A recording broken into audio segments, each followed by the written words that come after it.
Bueno, interesante esta pandemia desde el punto de vista de ver qué es lo que está pasando. Fíjense que es bien poco frecuente que se den en la naturaleza dos pandemias simultáneas. Y en ese contexto, ver cómo incluso están funcionando en algunos casos, nos permite comparar lo que va a pasar con estas dos pandemias. Y fíjense ustedes que incluso todavía no tiene un nombre definido, aunque no tiene nombres que podrían ser o de alguna manera estar relacionados con los monos.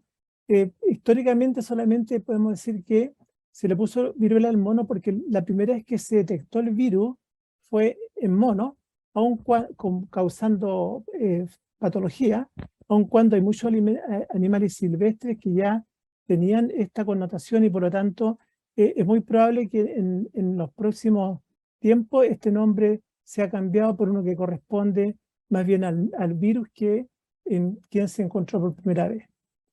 Bueno, los temas que vamos a revisar en esta presentación son los que ustedes ven acá, algunos antecedentes, hablar algo sobre el virus, la epidemiología que tenemos hasta el momento, cómo se transmite, el diagnóstico y tratamiento, muy brevemente para terminar con las medidas de prevención, que es lo que nos interesa a todos. Y lo otro es tener alguna idea de qué es lo que podemos esperar del desarrollo de esta pandemia, dado que si recordamos lo que pasó con COVID al inicio, cómo fue cambiando la perspectiva, cómo fue cambiando incluso el énfasis en la vía de transmisión y también en cómo podíamos prevenirlo. Y por lo tanto, temas que todavía, desde el punto de vista de la inmunización, todavía tenemos tareas pendientes, no tenemos tratamiento todavía efectivo y por tanto vamos a ir viendo cómo se va desarrollando este tema en la medida que vaya avanzando o tengamos más información de este nuevo virus. Bueno, este virus es antiguo, por primera vez se reconoció en los años 70 y ha producido pandemia en África Central y Occidental, como ustedes ven lo que está en color rojo, en África, y esporádicamente se ha producido en otras regiones, pero siempre dentro de África.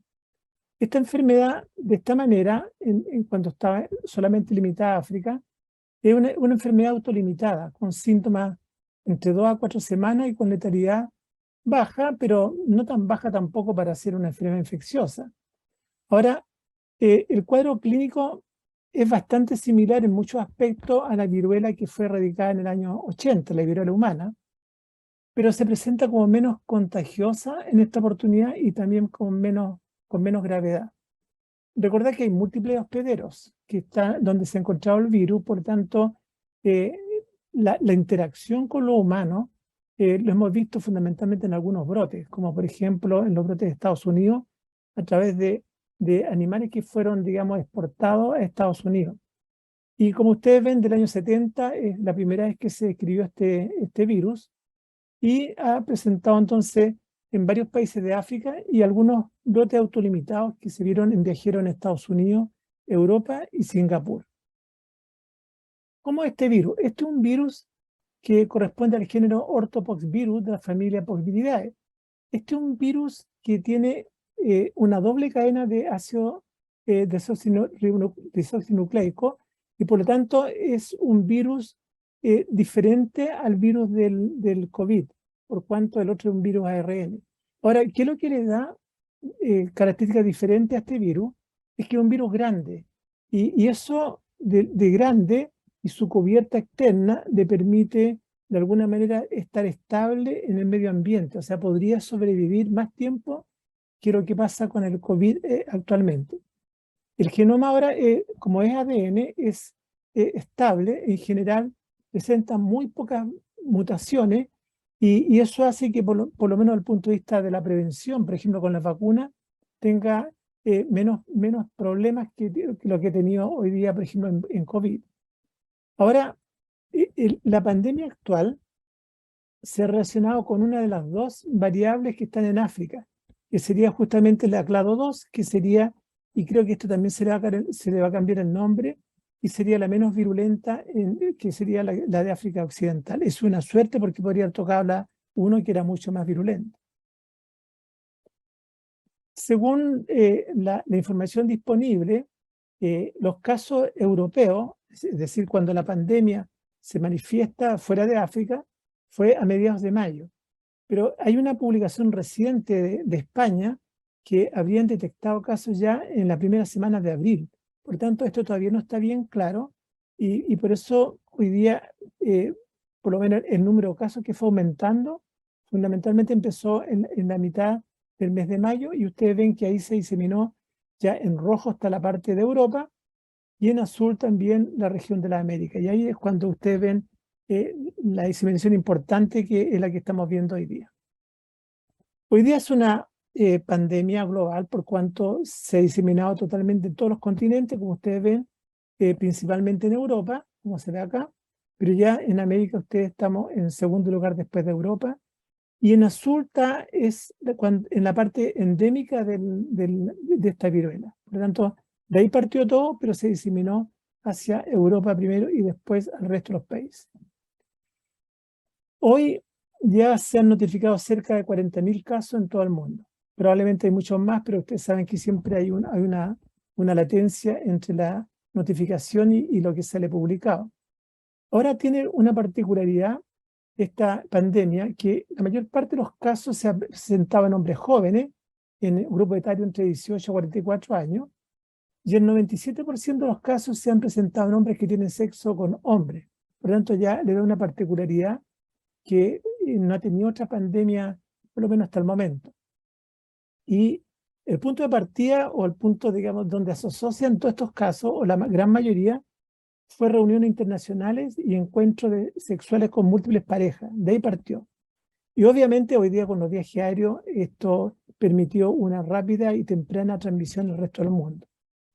Ahora, la mayoría de los casos hoy día han tenido síntomas leves y sin fiebre.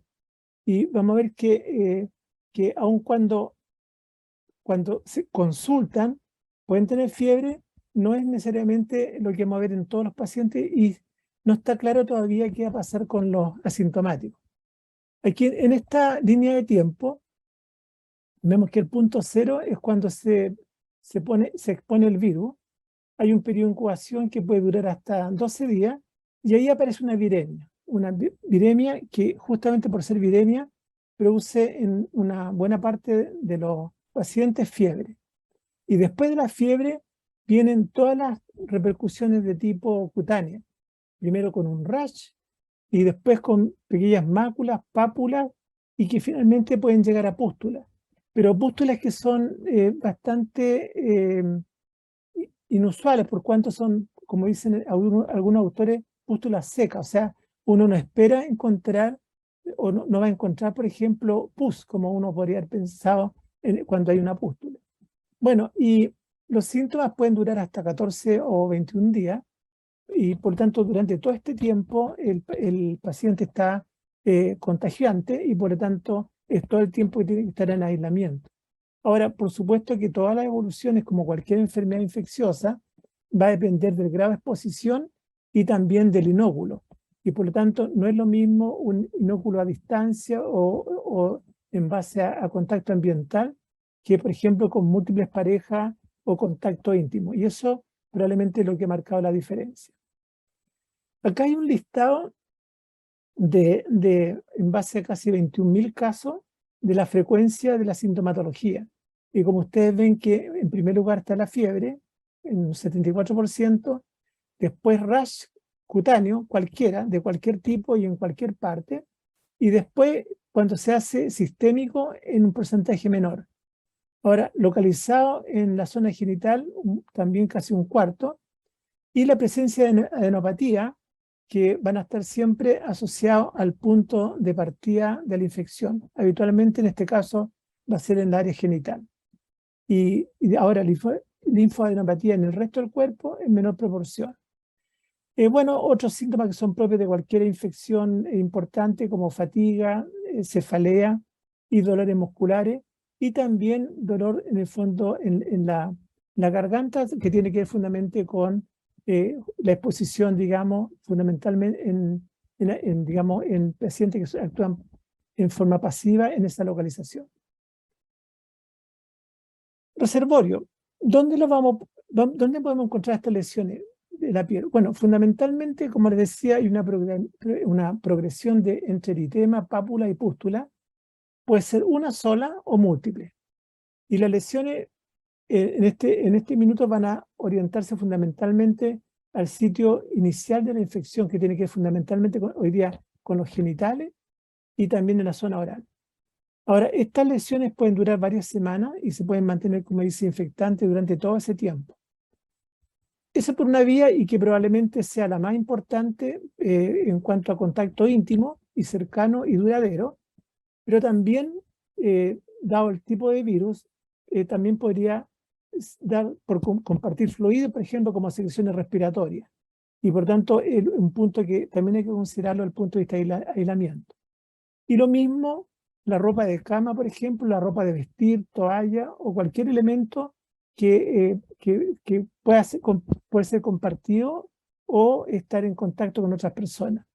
Y lo mismo eventualmente sería el mobiliario doméstico o en este caso, en el caso de los hospitales, por lo que les mencioné antes que este virus grande y con cubierta podría durar, si no se hace una limpieza o desinfección adecuada, durar bastantes días.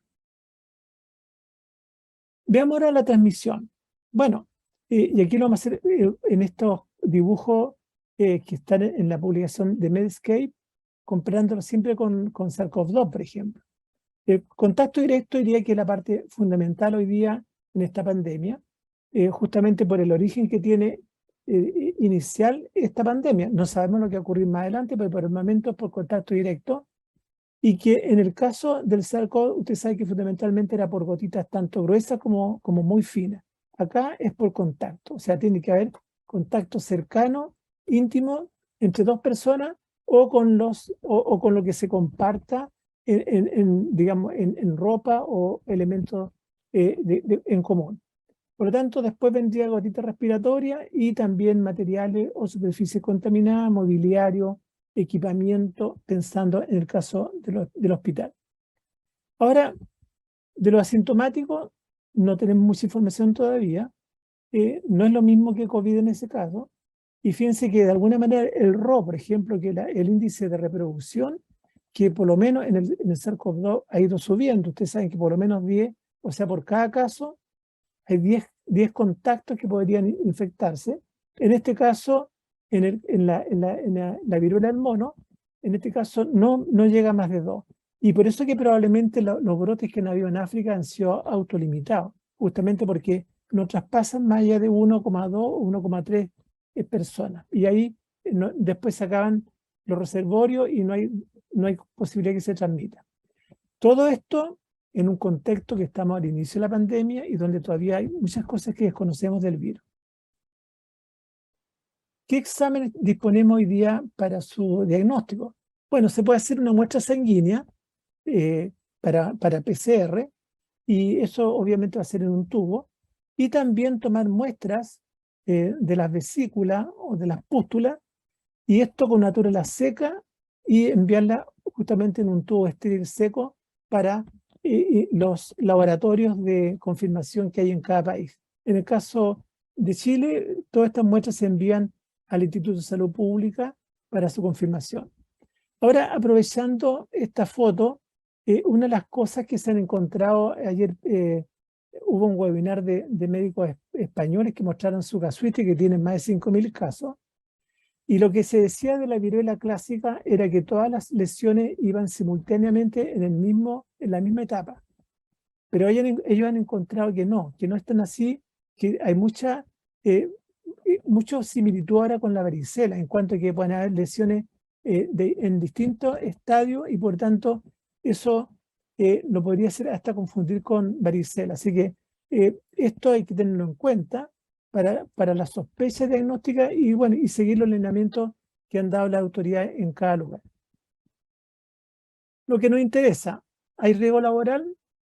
Bueno, en las series que están publicándose, se muestran que por lo menos hay 56 trabajadores de la salud que se han contagiado, pero ninguno de ellos estuvo relacionado a la atención de pacientes.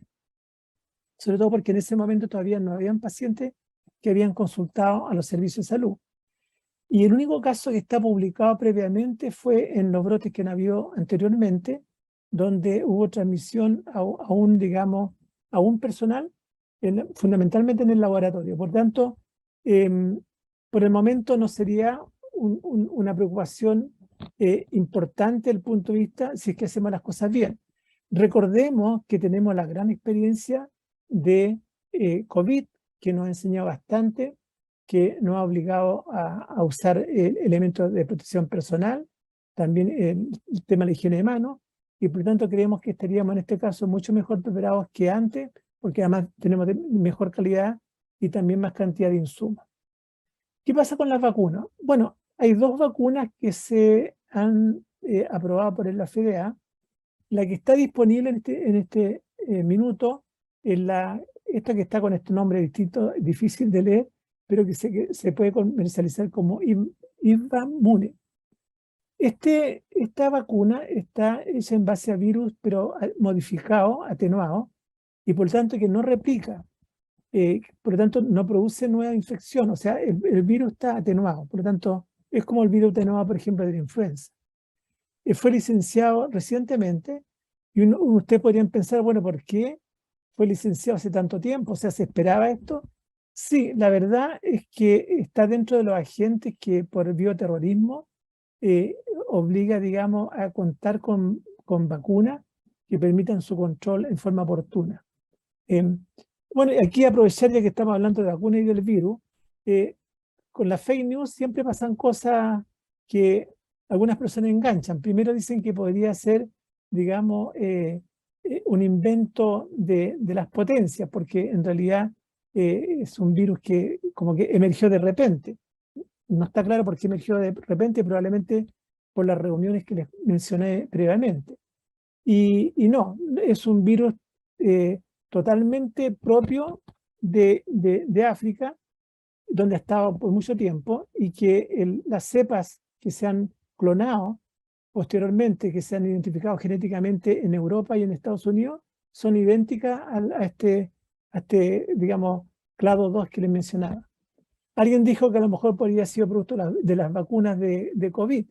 No, y la verdad, porque se usan virus también como de alguna manera como transportador, ¿cierto? No, ahí se usa adenovirus y que no tiene nada que ver con adenovirus tampoco, que son de tipo infeccioso, como pasa en todos los virus respiratorios. Así que no, ese fake news no olvidemos de ello.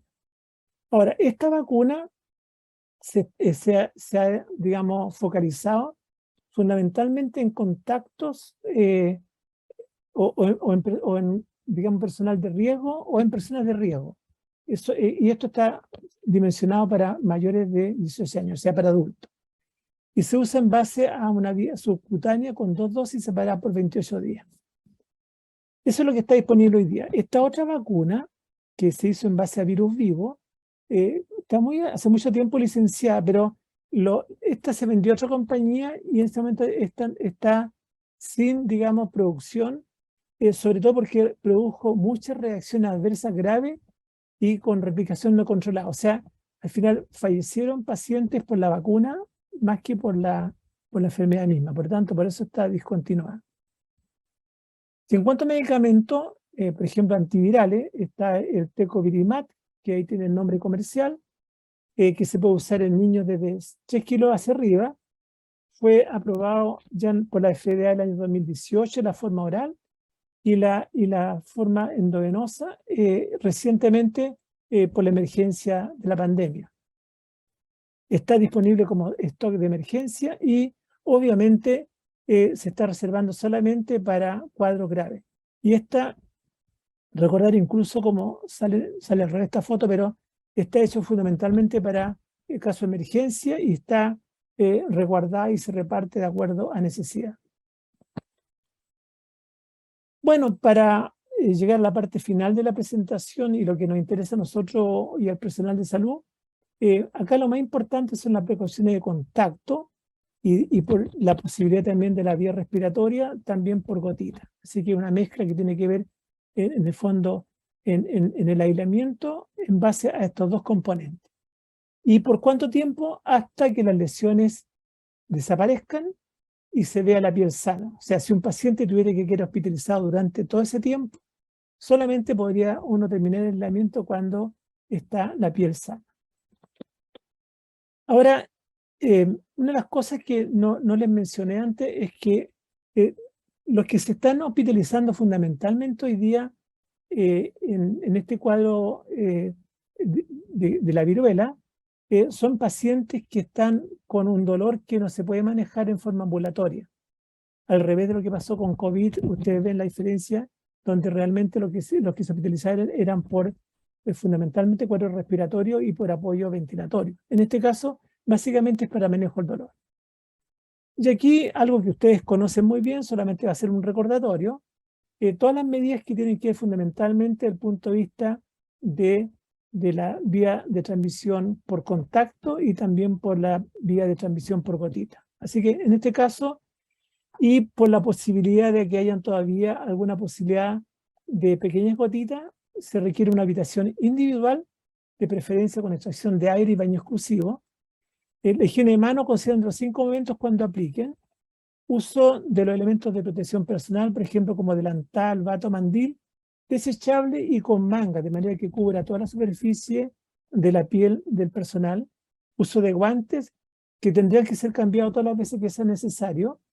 El personal debe estar con algún respirador N95 o similar que pueda proteger de gotitas pequeñas, con protección ocular, por ejemplo, tipo escudo facial o lente cerrado, de manera que quede bien cubierta digamos, los ojos, porque han habido, digamos, ya también transmisión en los mismos pacientes, también con daño ocular que podría llegar incluso a la ceguera. También siguiendo con prevención de contacto con equipos de uso exclusivo en la habitación y desinfectar en caso de que se requiriera para otro paciente. Se puede también hacer aislamiento en cohorte si tuvieran más de un paciente. Importante la limpieza y desinfección del mobiliario y todas las superficies con hipoclorito de sodio, y las publicaciones dicen, en este caso de la OPS, entre 0,1 y 0,5%. Además, desinfectar todos los equipos, todos los que estén dentro de la habitación, ojalá de uso exclusivo, como monitores, los teclados de los computadores, los teléfonos fijos, celulares, y acá con lo que uno pueda disponer en cuanto, por ejemplo, a peróxido de hidrógeno o alcohol en pequeñas cantidades. Y lo otro que es importante, porque está dentro de precaución de contacto también, el manejo apropiado de la ropa y de cualquier desecho que salga de la habitación. Y en el caso de los pacientes, tener también a los pacientes con mascarilla quirúrgica de manera de disminuir la salida de secreciones respiratorias. Y si el paciente tuviera que abandonar la habitación, por ejemplo, a un examen, a cualquier procedimiento, cubrir también todas las lesiones adecuadamente para disminuir entonces la carga viral a explorar.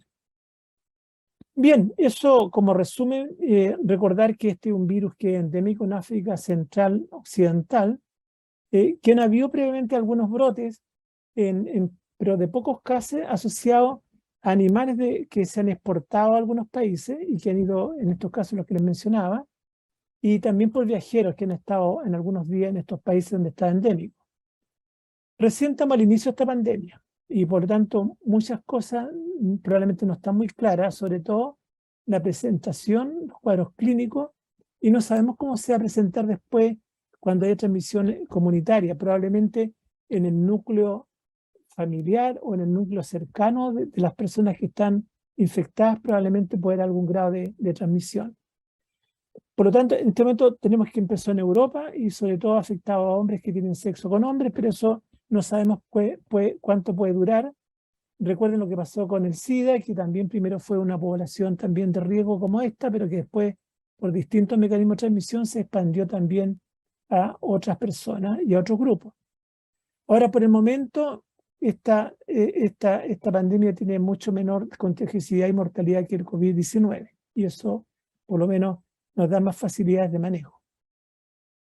Ahora, el porcentaje de hospitalización, como les mencioné antes, es bajo, entre un 5 o un 10%, pero fundamentalmente para manejar el dolor, que puede ser bastante fuerte, bastante intolerable en algunos casos.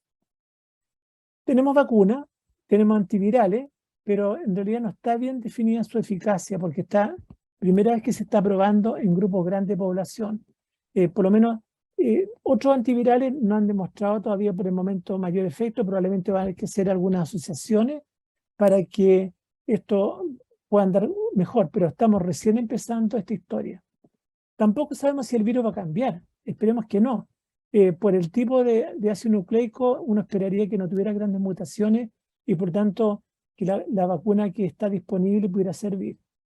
Y ahora, en el caso de lo que nos interesa a nosotros, recordar que las medidas de prevención para el equipo de salud son conocidas y que ya disponemos, por lo menos en calidad y cantidad suficiente, elementos de protección personal. Así que bueno, es posible que se presenten cambios en esta infección, diría fundamentalmente desde el punto de vista de manifestaciones clínicas. Probablemente van a tener que ir adaptándose, lo mismo que pasó con COVID, los que son más frecuentes o menos frecuentes a la medida que vaya cambiando las poblaciones que están afectadas. El tratamiento es probable también que cambie, a lo mejor se pueden incorporar otros medicamentos.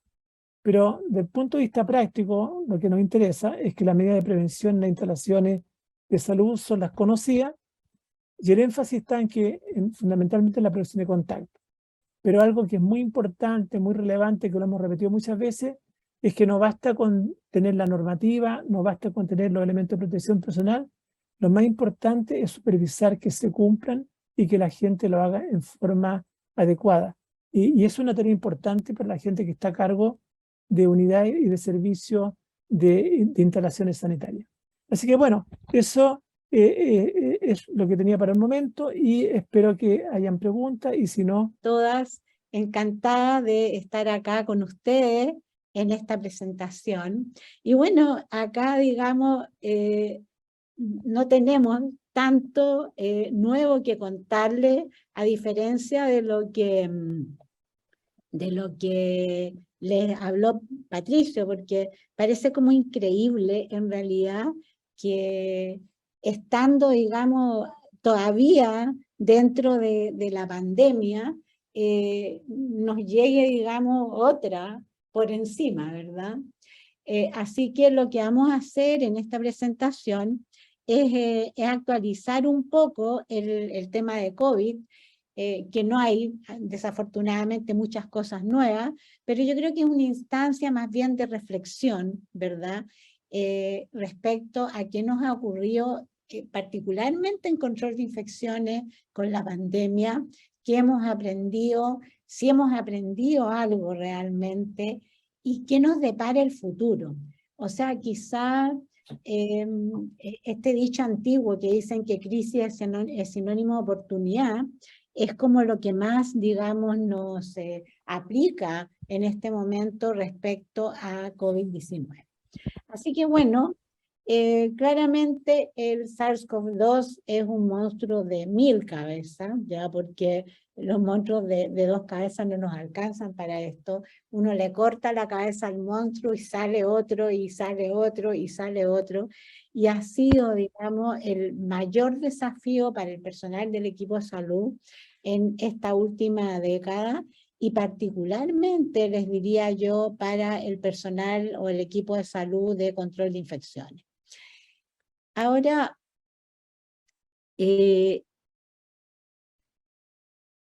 bueno, repetir algo que ya lo hemos dicho en otras ocasiones, que lo hemos conversado, digamos, con mucha gente, con gente en la universidad, en reuniones internacionales o nacionales, etcétera, que en realidad nunca, jamás antes, digamos, han pasado 2 cosas con el tema de infecciones y COVID. Una, digamos, el tremendo desafío que significó para los programas de control de infecciones enfrentar este flagelo. Y otra de las cosas importantes es que, y ojalá que esto nos sirva para futuro, nunca habíamos sentido la necesidad de tener mayores conocimientos. O sea, la cantidad de dudas, la cantidad, digamos, de incertidumbre que tuvimos durante toda la pandemia, particularmente la gente que trabajamos en control de infecciones, fue terrible. Y lo tremendo, digamos, es el miedo a equivocarnos y a tomar una decisión errónea con los pacientes, fue también tremendo. por otro lado, la frustración fue tremenda, porque desgraciadamente digamos, en la época álgida de la pandemia, sentíamos que todo lo que hacíamos estaba mal, ¿ya? Que a pesar de todos nuestros esfuerzos se nos contagiaba personal del equipo de salud, se nos contagiaban, digamos, otros pacientes, se nos morían pacientes, etcétera, y a pesar, digamos, de que nosotros cumplíamos o creíamos cumplir todo lo que sabíamos, y eso nos dio una tremenda inseguridad. Entonces, resulta que la peste realmente saca lo peor y lo mejor de las personas. Y eso realmente, digamos, lo sabemos y lo tenemos extremadamente claro, desgraciadamente. Ahora, en COVID hemos tenido que trabajar en condiciones realmente deplorables, ¿ya? Ha habido, digamos, agobio del personal, tremendo agobio del personal, y aumento de camas críticas con 25% menos de personal y varias veces mayores requerimientos de personal. Por otro lado, nos dimos cuenta de situaciones tremendas, digamos, durante la pandemia, y que yo creo que todos vivimos eso, que hubo indolencia, egoísmo y falta de empatía en general de la población. Y esto, ¿no es cierto?, hizo que realmente las personas pensaran en ellos primero, en ellos segundo, y como que en realidad no había demasiada solidaridad entre el equipo de salud, desgraciadamente, y donde se trató de buscar culpables, ¿ya? Situaciones que todos las conocemos, ¿verdad? En donde los culpables era la gente de control de infecciones, los culpables eran los jefes de servicio, los culpables eran, digamos, las autoridades, pero finalmente, ¿no es cierto?, cada uno quería como desligarse un poco de la responsabilidad individual en este sentido. Y esta enfermedad claramente es tremendamente traicionera, y vimos, ¿verdad?, que, como yo les decía, o sea, de repente hacíamos una cosa. De hecho, al principio de la pandemia nos decían, por ejemplo, que la transmisión era fundamentalmente por gotita, que no había transmisión aérea, que la transmisión por contacto era fundamentalmente a través de mano, nariz, mano, boca, mano, ojo. Y bueno, y cada vez que íbamos aprendiendo más de la pandemia, nos dábamos cuenta que no, que habían otras vías de transmisión, ¿verdad? Y que las vías de transmisión que nosotros pensábamos que no existían, existieron. Bueno, esto, ¿no es cierto?, lo que primó durante la pandemia fue el miedo, ¿ya? El miedo por parte del personal del equipo de salud, porque no solamente teníamos miedo de contagiarnos nosotros, sino que también contagiar a nuestra familia, teníamos miedo que se enfermara gente de nuestra familia, mucha gente no quería ni siquiera ir a sus trabajos por miedo a contagiarse, y tomar, digamos, precauciones exageradas, etc. Ahora, como nosotros en control de infecciones, desgraciadamente no teníamos todas las respuestas, y bueno, y estamos sufriendo, digamos, dramas personales todos, en mayor o menor medida, y eso, ¿no es cierto?, hacía que nos sintiéramos más inseguros y que las cosas cambiaban todos los días y no sabíamos realmente en quién creer, y como les digo y les vuelvo a repetir, con una inseguridad tremenda en relación a lo que estábamos haciendo en el día a día, ¿ya? Entonces, ¿qué nos pasó realmente? Y esto, centrándonos en el control de infecciones. La verdad es que COVID-19 es la primera pandemia global que nos ha tocado vivir, que está directamente relacionada, pero directamente con el control de infecciones. Y por eso me estoy refiriendo, digamos, al equipo de salud y a la atención en el equipo de salud, o la atención directa de pacientes. Entonces, nunca el control de infecciones había sido tan relevante, y eso hacía, ¿verdad?, que todos los equipos de control de infecciones se sintieran todavía más responsables y más inseguros. Y bueno, y esto hizo que empezaran a aparecer expertos.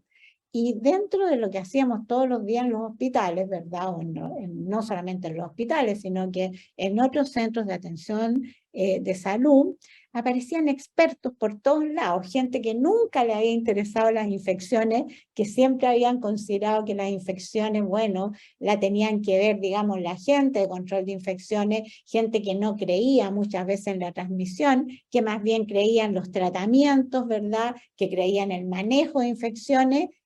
Nos vimos que aparecieron como expertos en control de infecciones, dando instrucciones y muchas veces instrucciones equivocadas o instrucciones contravertidas, ¿verdad? O contradictorias entre las personas, y las personas muchas veces no sabían qué decisión tomar.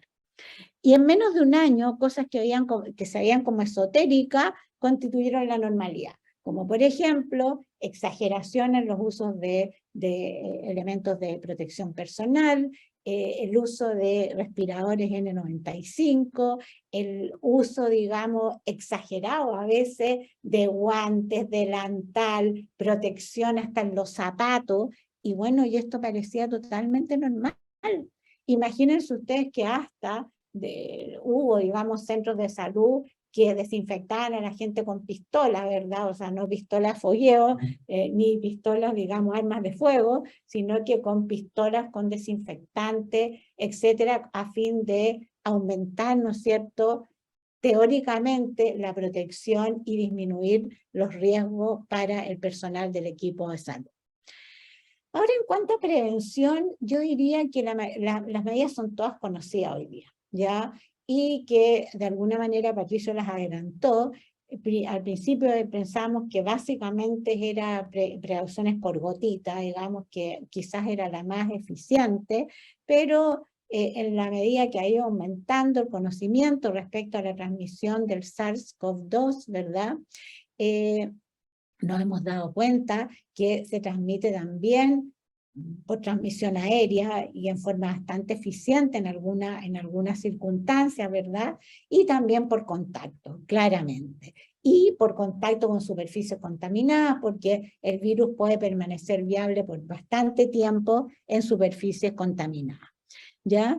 Entonces, las medidas generales son bastante conocidas, pero nos costó más, digamos, y no solamente a nosotros, sino que a las autoridades, incluso a la Organización Mundial de la Salud y a otras organizaciones internacionales, aceptar la transmisión aérea a larga distancia. Ahora, la teoría es que claramente cuando uno acepta la transmisión aérea requiere mucho más recursos, ¿verdad? Más infraestructura y más estrategia que tienen que ver, digamos, con cambios estructurales, a diferencia de las otras medidas que tienen que ver más bien con prácticas, ¿no es cierto?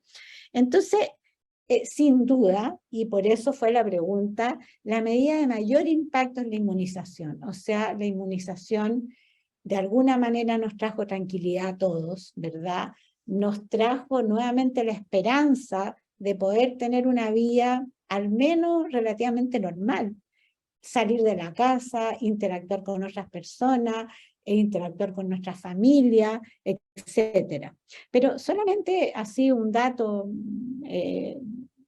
digamos, general. Fíjense ustedes que en Chile, en época de pandemia, llegó a haber más de 4.000 pacientes en UPC, digamos, pacientes críticos, intubados, conectados a ventilación mecánica, digamos, en unidades de cuidado intensivo, con una ocupación de unidades de cuidado intensivo que llegó en algunas épocas hasta 99%, ¿ya? Ayer, el día de ayer, ¿verdad?, en Chile habían alrededor de 150 pacientes COVID en UPC. Y en general, digamos, o son pacientes no vacunados, o pacientes con esquemas incompletos, o pacientes que están inmunodeprimidos y que a pesar de tener esquemas completos, ¿verdad?, esto ha sido insuficiente por su sistema inmunitario. Ahora, bueno, ¿qué pasa con la transmisión aérea, que fue lo último, en verdad, en aceptarse, ¿ya? Y yo ya les expliqué probablemente por qué, ¿no es cierto? Esta es una revisión reciente, está recientemente publicada, ¿verdad?, en donde en 16 estudios de esta revisión sistemática se encontró, digamos, una claridad que la transmisión aérea había sido probablemente uno de los factores más relevantes en brotes, ¿verdad?, o en transmisión de SARS-CoV-2, ¿ya? Y esto tiene que ver, como les digo, con problemas probablemente estructurales, como insuficientes recambios de aire, ¿verdad? En lo que se ha visto, ustedes saben que los recambios normales en una habitación con ventana abierta son entre 7 y 10 recambios por hora, pero esto también depende de la concentración de personas al interior de una habitación. También la dirección del aire, o sea, esto se vio que cuando habían, digamos, como corrientes contrapuestas, ¿verdad? Y personas hablando en distintas direcciones, esto también pudo haber sido un factor contributivo, y actividades, y probablemente el factor más relevante es el hacinamiento y concentración de personas en actividades relacionadas con emisión de aerosoles, por ejemplo, como fiestas, ensayos de coro, reuniones y sitios de trabajo que están hacinados. Entonces, las conclusiones de esta revisión sistemática es que evidentemente existe evidencia, ¿verdad?, de transmisión de SARS-CoV-2 a largas distancias, ¿ya? Con lo cual, solamente el distanciamiento a 1 metro no es suficiente. También necesitamos, ¿verdad?, que estemos en espacios amplios, bien ventilados y con ventilación apropiada, ¿sí? Y lo otro, ¿no es cierto?, quizás importante, es que tengamos conciencia que, bueno, que si estamos en sitios, digamos, o sea, primero tratar de no estar en sitios hacinados, obviamente, y si estamos en sitios hacinados por obligación, tenemos que usar equipos de protección personal y estar lo menos tiempo posible. Bueno, esto, digamos, lo que hay publicado respecto al equipo de salud en Chile, ¿verdad? Varios de estas diapositivas, disculpen, son del año pasado, ¿verdad? Del 2021, publicada el 2021, pero esta que ven ustedes a su derecha, un segundo.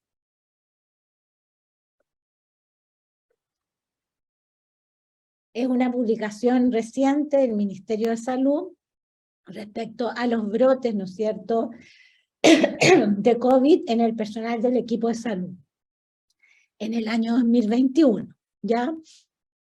Y si ustedes ven, ¿no es cierto?, hay una cantidad importante de brotes que ocurrieron en el equipo de salud. De hecho, ocurrieron 166 brotes que afectaron en forma exclusiva a personal del equipo de salud. Y hay otros que afectaron al equipo de salud y pacientes. Pero estos 165 brotes, afectaron exclusivamente al personal del equipo de salud con 885 casos. Ahora, hay información sobre probable exposición de riesgo en 735 casos, que es más del 80% de todos los casos que están relacionados a este brote. Ahora, como factores de riesgo, digamos, y la medida de transmisión es la interacción entre el personal de salud, ¿verdad?, y también exposición comunitaria en mucho menor proporción. Por lo tanto, ¿no es cierto?, en estos brotes, la interacción, ¿verdad?, entre las personas probablemente fueron los factores más importantes. Ahora, en infecciones, la pandemia claramente nos mostró otra cosa. Nos mostró que no solamente aumentaron claramente los casos de COVID, ¿verdad?, intrahospitalarios o relacionados a la atención en salud, sino que aumentaron otras infecciones, ¿ya? Y hay muchísima evidencia publicada, no tenemos tiempo ahora de revisarlo, pero les quise mostrar esta, que es también una publicación reciente, en donde se demostró que las bacteremias relacionadas a catéteres habían aumentado en un 60%, y que las infecciones urinarias asociadas a catéteres, que nosotros habíamos pensado que no habían aumentado en la primera etapa de la pandemia, aumentaron en un 43%. Y también aumento de bacteremias por agentes multiresistentes, ¿ya? Y esto es una cosa interesante, digamos, que fue corroborada de otros estudios anteriores, que no hubo relación con aumento de diarrea, por ejemplo, por Clostridium difficile, a pesar del aumento en el uso de antimicrobianos, por ejemplo. Y en general, digamos, este es otro trabajo, también publicado recientemente, también se vio aumento de prevalencia de agentes multiresistentes dentro de los establecimientos de salud. Y esto nos habla, digamos, no solamente de temas de pandemia y de medidas de control, sino que probablemente hubo un relajo de otras medidas o hubo otras estrategias que, además de aumentar el riesgo de COVID, aumentaron el riesgo, ¿verdad?, de otras infecciones. Digamos, en publicaciones del año pasado también vimos que había aumentado mucho la neumonía relacionada a ventilación mecánica. Sin embargo, ahí, digamos, ha habido mucho tema a discutir en realidad, porque cuesta mucho, digamos, diferenciar una neumonía, aunque tengamos aspirado traqueal positivo, que la neumonía sea por COVID o por otros agentes. Pero claramente, digamos, hay una asociación directa entre bacteremia, infección urinaria, y probablemente con alto grado de certeza también neumonía relacionada a ventilación mecánica por otros microorganismos diferentes a COVID, ¿ya? Ahora, bueno, de acuerdo a lo que mostró el Ministerio de Salud en este informe, digamos, que tienen ustedes ahí la referencia, y que está recientemente publicado, en realidad, digamos, los factores que más se asociaron es transmisión en etapa oligosintomática, pero aquí hay otro tema. En realidad también hay un tema personal en esto. Uno siempre saca cuentas alegres, ¿verdad? Y hay mucha gente que, a pesar de estar sintomática, de tener pródromos, ¿verdad?, en cuanto a afecciones respiratorias, va a trabajar, ¿verdad? Va a trabajar porque piensa que no le va a pasar, piensa que es otra cosa. Hay casos de gente que se toma antígeno porque el antígeno tiene menor sensibilidad y se compra en la farmacia, y al menos en Chile, digamos, la gente tiene miedo de tomarse PCR porque se inhabilita el pase de movilidad, etcétera, ¿ya? Entonces también hay un tema de responsabilidad individual acá, de personas que, aún teniendo algún grado de incerteza respecto a sus síntomas, igual van a trabajar, ¿ya? Después, bueno, claramente hay, digamos, otra de los factores, es que quiebre, digamos, en cumplimiento de precauciones estándares y en uso de equipos de protección personal, probablemente porque la gente se aburre, porque la gente cree que con la vacuna ya no se va a contagiar. Después hay otro grupo que les dio COVID, ¿verdad?, y que creen que si ya les da COVID no les va a dar en 6 meses, y también se ha visto que gente que ha tenido COVID lo ha tenido antes incluso, ¿ya? Y bueno, y había una gran, digamos, transmisión en establecimientos de salud, no en la atención directa, sino que por interactuar en áreas comunes, como casinos, ¿verdad?, áreas de descanso, o también residencias, en reuniones que se hayan tenido con gente, compañeros de trabajo. Bueno, los problemas, digamos, detectados en esta pandemia es, digamos, que los programas, o sea, yo no me atrevería a decir que los programas no anduvieron bien, ¿ya? Pero no anduvieron todo lo bien que uno podría haber esperado, ¿verdad? En personas que han estado capacitadas, bueno, que se suponía que conocían las medidas. Algo pasó, ¿ya? Algo pasó, que en realidad hubo quiebre, incumplimiento de normativa, y también nos pasó, ¿verdad?, que personas que estaban, digamos, eran titulares de control de infecciones, se fueron con licencia, o les dio, digamos, o no pudieron con la presión, entonces empezaron a aparecer nuevas personas en control de infecciones con capacitación insuficiente, etcétera. Y esto generó, en la mayoría de los casos, porque esto lo vimos, ¿verdad?, y lo hemos ido viendo ahora más todavía en acreditación de establecimientos de salud, que se produjo una falta de confianza y credibilidad en los equipos de control de infecciones, justamente por ver que aparecían y aparecían brotes, no solamente de COVID, sino que de otros agentes, y las personas, digamos, se sentían inseguras en relación a sus recomendaciones. Ahora, ¿qué puede haber ocurrido en bacteremia, verdad? Hay muchos factores de riesgo que explican este aumento tan alto de bacteremia en época de pandemia. Imagínense que antes de esto nosotros hablábamos de bacteremia cero, ¿ya? Y había muchos establecimientos de salud que habían tenido bacteremia cero por periodos largos, ¿ya? Bueno, ahora eso claramente no pasó, y probablemente, y sin duda, digamos, mucho de esto sea factores propios del paciente, aumento de días de catéteres venosos centrales, mucho más inserción femoral porque no teníamos, digamos, o sea, muchas veces no había por dónde poner un catéter,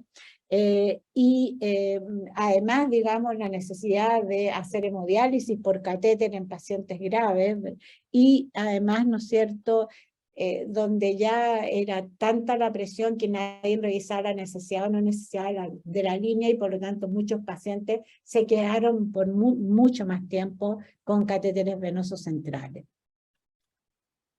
Bueno, pero el Clostridium, fíjense usted que en todos los trabajos, porque yo revisé la literatura de esto el año pasado, y los resultados eran los mismos, no aumentaron las diarreas por Clostridium. ¿Por qué puede haber pasado esto? Bueno, claramente aquí se vio la relación directa entre la mejoría en las prácticas de limpieza, sobre todo en la higiene de manos, ¿verdad? Que al principio la gente tenía alergia, se rompía las manos de tanto que se lavaban las manos. Y esto, ¿no es cierto?, además hizo que todos los pacientes COVID, ¿verdad?, que era el foco de la atención en salud en esa época, están no aislados o están en lugares, digamos, con mucho distanciamiento social y mayor cumplimiento probable de las precauciones de contacto. Y esto afectó al tema del Clostridium, y si ustedes miran la literatura se van a dar cuenta que casi en todos los trabajos no aumentaron las diarreas por Clostridium en tiempo de pandemia. Entonces, hemos aprendido algo en esta, digamos, en esta pandemia, sin duda, ¿no es cierto?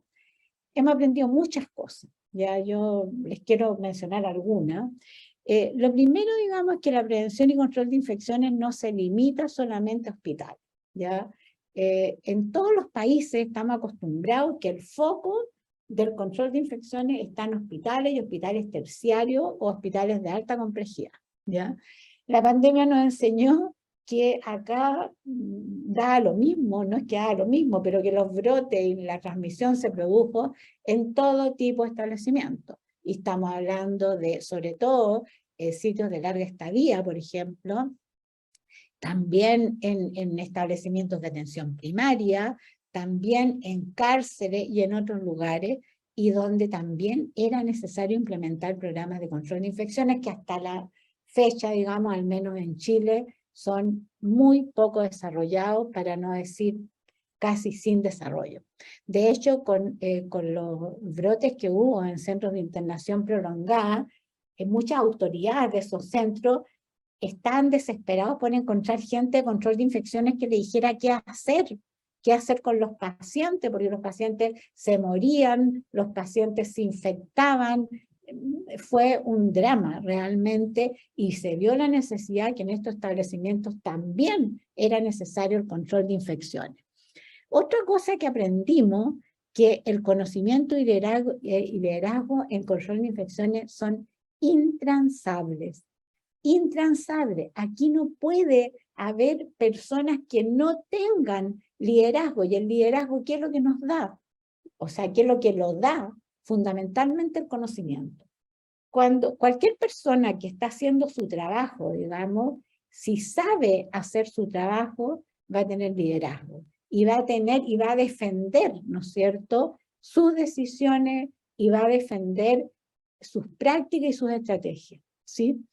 Pero sin conocimiento esto es imposible, ¿ya? Cuando uno tiene duda respecto a las decisiones que toma, en este caso, estamos mal, ¿ya? Y eso se vio, pero claro, durante esta pandemia. Otra de las cosas que aprendimos es que la cooperación y la empatía son esenciales en escenarios difíciles. Aquí, ¿no es cierto?, realmente no podemos buscar culpables, ¿ya? No podemos echarle la culpa a otras personas. Acá, ¿no es cierto?, hay que entender lo que le pasa a otras personas.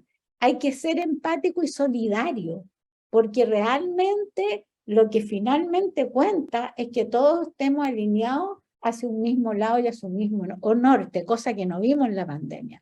A pesar, digamos, que al menos no en control de infecciones, o sea, yo diría que no, probablemente en la atención de pacientes sí, y estábamos alineados en el sentido que todos querían hacer las cosas lo mejor posible, y sin duda hubo personas, digamos, del equipo de salud que se convirtieron en héroes, ¿verdad?, por estar todo el tiempo al lado del paciente, etc. Sin embargo, yo diría que faltó solidaridad y empatía en muchos casos, desgraciadamente. Y otra de las cosas que aprendimos, ¿no es cierto?, es que debe poderse aislar lo relevante, ¿ya? Acá la capacitación, por ejemplo, en control de infecciones, y bueno, y esto, digamos, también lo vimos. En COVID hay una cantidad de información. Miren, si ustedes se meten a PubMed o se meten a cualquier base de datos digamos, de trabajo científico, si ustedes ponen COVID un año, ¿ya?, hay 10.000 artículos, ¿ya? Entonces, yo, para poder capacitar a la gente, para que cumplan las medidas, las estrategias, necesito aislar lo relevante. Yo no puedo enseñarle a la gente miles de cosas porque la gente se satura y finalmente no es capaz de aislar lo que es relevante. Así que aquí uno tiene que ser súper claro respecto a lo que tengo que enseñar y lo que quiero que quede en las personas que van a cumplir las prácticas. Y bueno, y eso hace, ¿no es cierto?, que podamos realmente ver qué información vamos a dar, cuál va a ser nuestro, ¿no es cierto?, nuestra difusión del conocimiento y en qué estrategias vamos a darle énfasis. Bueno, entonces, ¿cuáles son los desafíos en infecciones?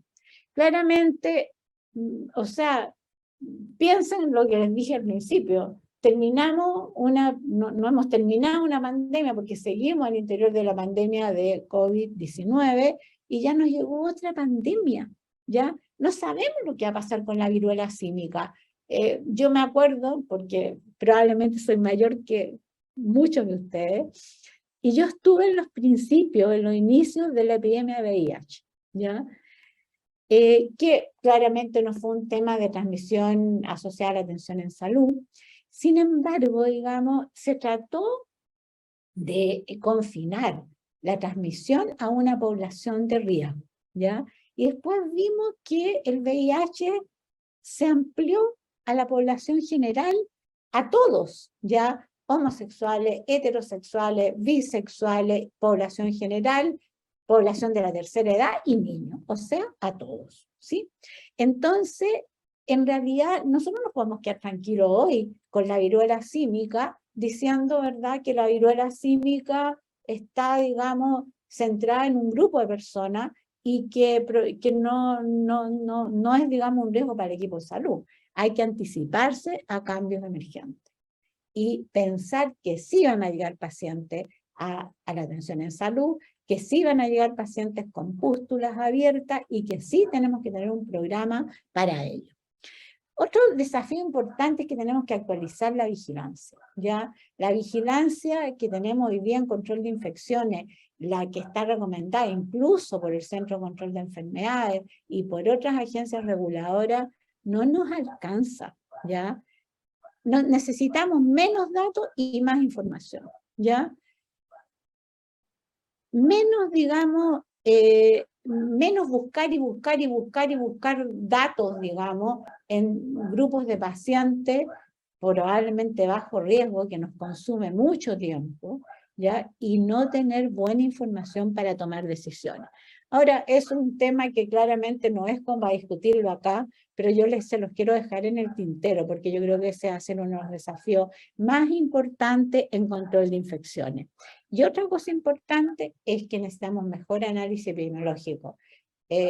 Claramente la formación epidemiológica de las personas que trabajan en control de infecciones, la mayoría de las veces es limitada, diría yo, y no alcanza para el análisis de datos. Necesitamos más apoyo estadístico, más apoyo epidemiológico y sobre todo, digamos, tener indicadores que nos den buena información. Ahora, y lo otro que yo se lo adelanté en la diapositiva anterior, es que necesitamos un trabajo real en equipo. Nosotros hacemos un tremendo discurso de trabajo en equipo, pero si nos vamos a los hechos, los trabajos en equipo son bastante deficientes en realidad, en el sentido que cada persona quiere su compartimento estanco, se comparte poco la información y se trabaja poco en equipo.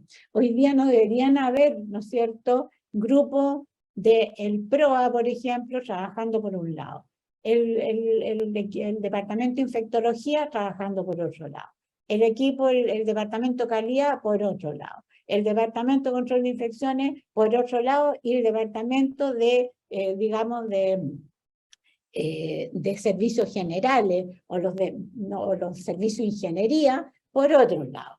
Entonces, ¿qué trabajo en equipo es ese? La pandemia nos enseñó que el trabajo en equipo es fundamental porque todos tienen, digamos, un conocimiento que aportar, ¿verdad?, para el desarrollo y para enfrentar esta pandemia. Bueno, de hecho acá surgió la necesidad de trabajo muy cercano con los ingenieros, ¿ya? Porque claramente hay un tema relacionado y que es un factor de riesgo de transmisión, como por ejemplo, ¿no es cierto?, los sistemas de ventilación, cómo aseguramos la seguridad del material estéril, en servicios generales, ¿quién tiene que decidir por los desinfectantes, por los antisépticos, etcétera, ¿verdad? ¿Cómo es la coordinación con los servicios externos de limpieza? Y todo esto que nos ha pegado fuerte en este tiempo. ¿Ya? Bueno, y etcétera, digamos que son materias que tenemos que trabajar con personas entrenadas en estos temas. Bueno, entonces, y ya para ir terminando, no es fácil trabajar y no va a ser fácil trabajar en infecciones. Yo diría que la pandemia nos enseñó, por un lado, lo difícil que es trabajar en control de infecciones y por otro lado, lo importante que es tener conocimiento súper, digamos, actualizado, ¿ya?, en la materia. Y bueno, aquí como dicen, el cielo es el límite, en realidad hay que expandir los límites, tener la mente abierta, ¿verdad? Porque si nosotros queremos trabajar en control de infecciones como hace 10 años, ya, con los mismos indicadores, haciendo lo mismo en vigilancia, teniendo los mismos indicadores de proceso, como por ejemplo la técnica de higiene de manos, supervisando las cosas más simples, por ejemplo, estamos mal. Y problemas como el que nos pegó, si es que ocurren de nuevo, nos van a volver a pegar. Entonces, ojalá podamos haber aprendido de esto, ¿ya? Y meternos en las nuevas tecnologías, saber cómo nos pueden ayudar, ¿verdad? Poder aislar qué cosas nos pueden servir y bueno, y sobre todo estudiar, mirar y tener la mente abierta y no tenerle miedo a los cambios. Y el énfasis siempre hacer en la prevención, obviamente, no en el tratamiento, ¿ya? El énfasis en la prevención. Si yo logro prevenir una muerte, logro prevenir un drama familiar, ¿verdad? Logro prevenir una infección, créanme que es mucho más barato y con mucho menos sufrimiento que si es que yo me pongo a buscar nuevas alternativas de tratamiento, etc. Hemos cambiado algo, nosotros en control de infecciones no está tan claro. Yo no sé si la pandemia nos hizo cambiar algo de lo que nosotros hacemos en el día a día. ¿Por qué? porque la gente rápidamente siente que pasó el problema y vuelve a la condición anterior, ¿ya? Nosotros queremos creer que pasó y queremos otra vez salir y atender a nuestros pacientes como los atendíamos antes y volver a lo que aquí en Chile se llama la zona de confort, ¿ya? Que significa, ¿verdad? Estar, no sé, o sea, en lo mismo que sabemos hacer y lo que nos produce menos estrés. Por lo tanto, y yo creo que lo puedo decir con bastante conocimiento de causa, porque a nosotros nos toca acá, digamos, evaluar muchos programas de control de infecciones por nuestro rol en evaluación. Y vemos, digamos, que desgraciadamente en muchos lados, digamos, ya como que se olvidaron de la pandemia. Y no se cambió nada. O sea, se siguen haciendo las mismas cosas, pero nada de esta enseñanza fluyó para producir cambio en la atención de pacientes. Al final, ¿no es cierto?, el aumento de infecciones y brotes en la pandemia se debieron a prácticas que conocemos y que esas prácticas no se cumplieron, o por lo menos no se cumplieron bien. Y por lo tanto, hay que pensar realmente en cómo lo estamos haciendo y qué vamos a hacer para adelante. Y bueno, muchas de estas cosas ojalá las podamos discutir durante el curso, pero la idea es esa. La idea es que esto al menos nos haya servido de lección, ¿ya? Entonces, el tema, la pregunta es si hoy día estamos haciendo las prácticas que sabemos que son efectivas. Entonces, bueno, el desafío más importante hoy día es que no nos vuelva a pasar. Fracasamos en muchas cosas, ¿no es cierto? Y hay que entender que el fracaso es parte de la vida. Y si uno no fracasa, no aprende. Pero si uno no aprende, no cambia, ¿ya? Y quizá a mí, digamos, en esta materia de reflexión, quizá lo que más nos ha tocado en control de infecciones es pensar eso. Pensar que realmente el control de infecciones es importante y la pandemia se vio lo relevante que es, y lo relevante que es saber, y lo relevante que es cambiar y anticiparse a distintos desafíos. Entonces, la educación es la clave en el control de infecciones. No solo en la próxima década, sino que en el próximo milenio tal vez, no sé, ¿ya? Pero no nos cansemos de aprender, porque en realidad, y aprender significa que uno, no solamente que uno incorpora conocimiento y va a contestar bien una prueba o un test, ¿verdad? Aprender significa, primero, cambiar. O sea, incorporar y cambiar prácticas que nosotros sabíamos que eran inefectivas. Y segundo, enseñarle al resto a que haga bien las cosas.